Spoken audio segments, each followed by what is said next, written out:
Hey guys, and welcome back to the Pony Place. I know it's been a couple of weeks since I've videoed, and truthfully, it would be longer, but I just decided to make this a one-shot wonder. I don't have a lot of time for editing. It is the busiest time of year for anyone teaching lessons, and that is the start of summer break. So I have been pretty tired lately, but have so many exciting things to share with you. And yeah, let's get started.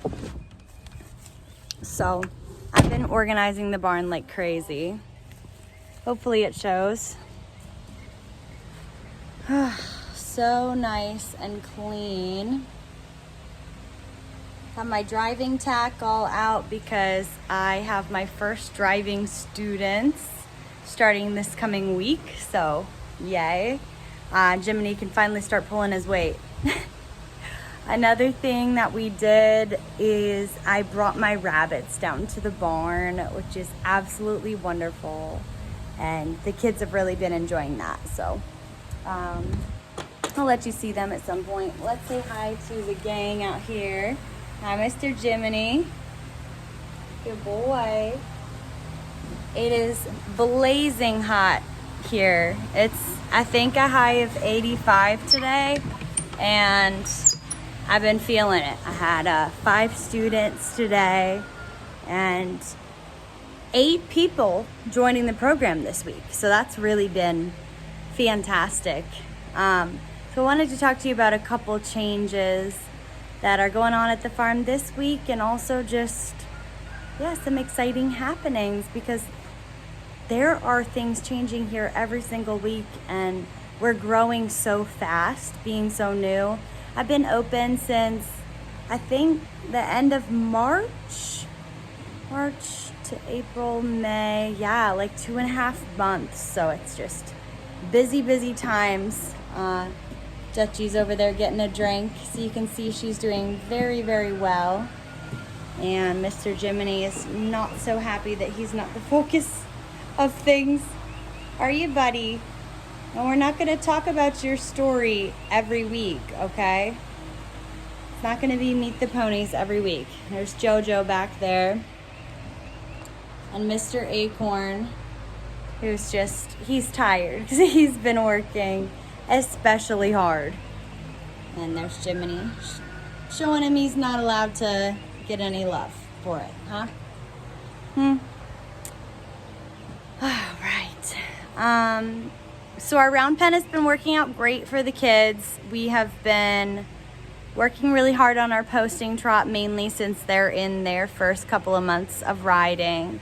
So that's been super nice. And excitedly today, I got an invite from the Virginia Jousting Club for the kids to join in their competition in 2 weeks on a lead line. So there aren't too many lead line options for the kids to show, but I just thought that was so great of them, and all of the little ones are just screaming with excitement. I cannot wait, and I'll try to film that for you guys as well.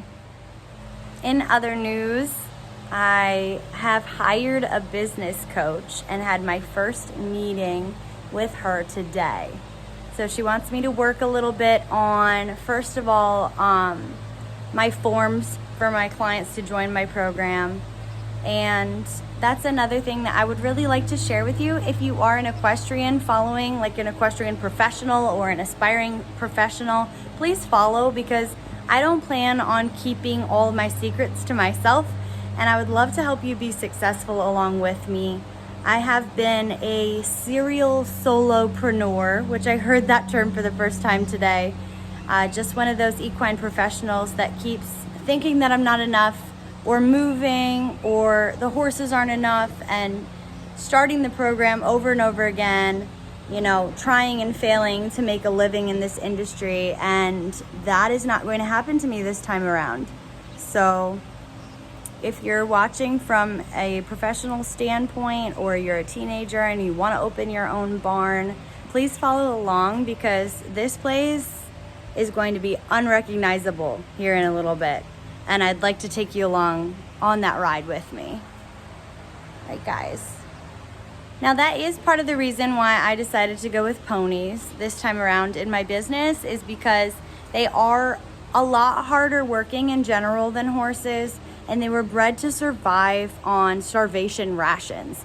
Now I'm not gonna say we free choice hay, but I definitely give them quite a bit of food if their stomachs aren't any indication of that. But it is not hard to feed them. And coming from the jumper world with thoroughbreds, and before that I had an Appaloosa, it was just a whole different world trying to feed those type of horses. So this has been a good start for us, and I would recommend it definitely. There's no reason why, if you're teaching little kids how to ride, why they need to be on a big horse, unless you are part of the school of thinking of use what you have, which I also stand by that. If you have a personal horse and that's your way to start, then more power to you, definitely. Sorry, that was my phone letting me know it's going to die. That's the other problem with filming out here, is I'm always out here, I'm always working my tail off in the hot sun and have plenty of things to film, but half the time my phone is running low on battery and I have to keep it as my watch because I don't wear a watch. It just annoys me. Sensory thing maybe, I don't know. All right, so now we are out in our old riding arena. It is a truly massive space, and this time around it has been largely unused. It really scares me, the thought of little kids on ponies in a huge space, especially after some accidents I had in the past with students. And ponies are naughty, everybody knows that. So I have kept them in the round pen and plan to keep them very enclosed for a long time.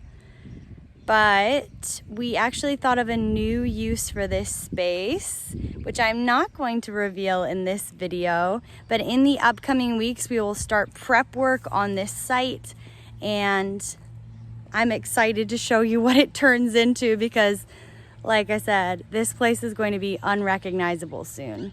So take a good look around with me.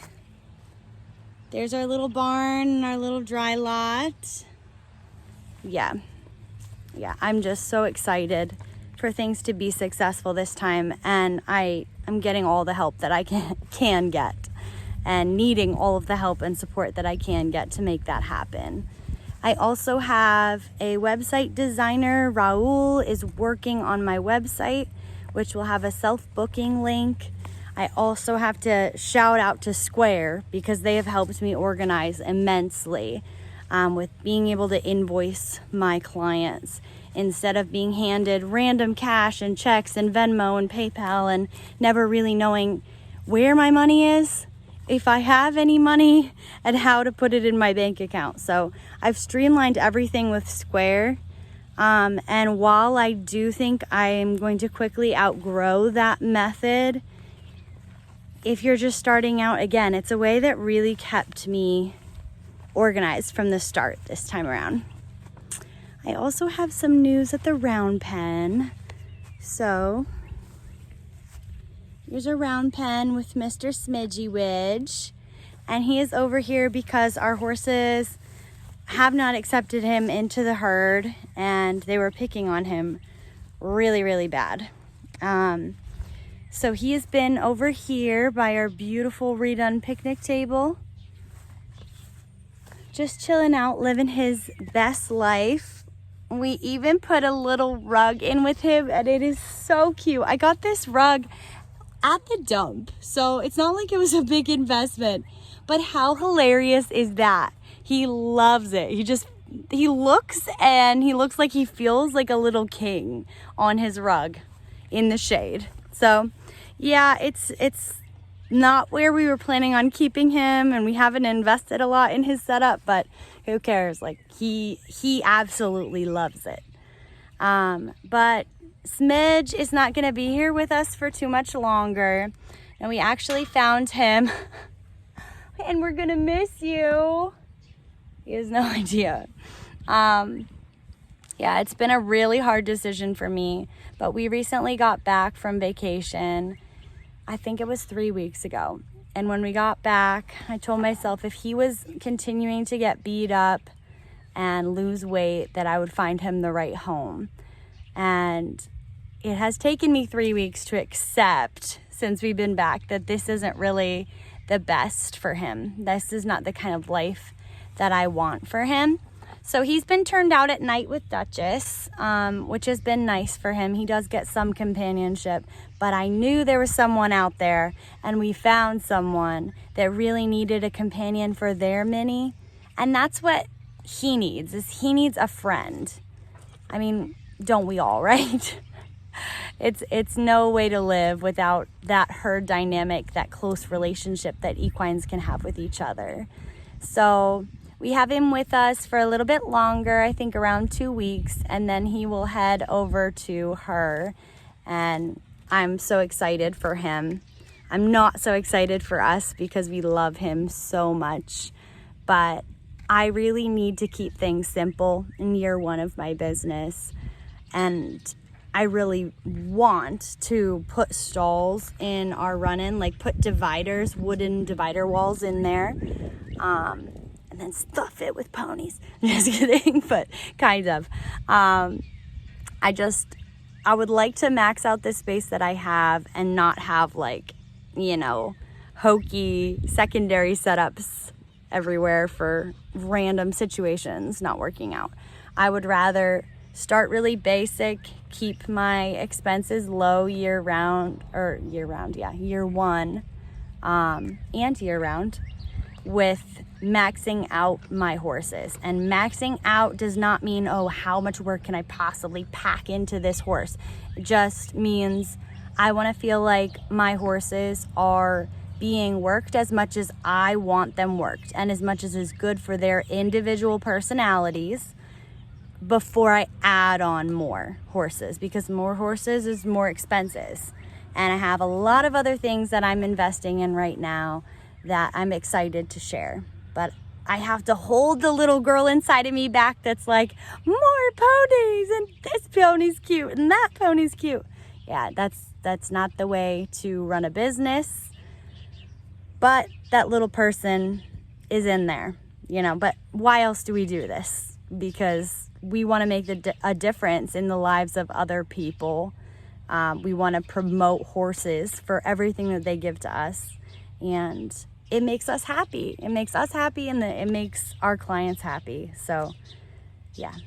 That's all the updates that I have for you guys today. I wanted to keep this pretty short, but if you would like to follow along, I would love to make more simple videos like this. Like through the summer, and when my program is growing this rapidly, it's just about doubling every week for the last couple of weeks, and that's a lot. So if you have any questions, please leave them in the comments below, and I will address those things. Now, I don't mean video topics. I mean specific questions that I can answer in a sentence or two. I would love to connect with you guys and discuss business topics or the ponies, if you have questions about them, or how we manage things here, because I think that style of video will be good for now, and I will sprinkle in the adventure videos that are really hard to edit as I have time. One of the first things my business advisor said to me was, be careful with spreading yourself too thin across all these different genres of things.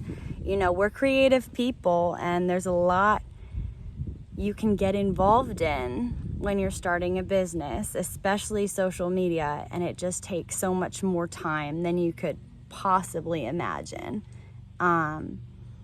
It's like a full-time job. So he advised me to pick one or the other, because as he said, and I really do believe this and love this saying, that if you chase two rabbits, you will end up with none. So I'm chasing the lesson program rabbit first, and once that's established, and maybe even I have a little bit of hired help here, I think I'll be able to focus more on the YouTube aspect, even as we head into fall and winter. So all of this to say, I'm not sure exactly when my next episode will come out, but I am going to try to stay on a relatively consistent weekly schedule with you guys. And I would love to connect, know your names, know where you're from, and answer your questions in next week's episode.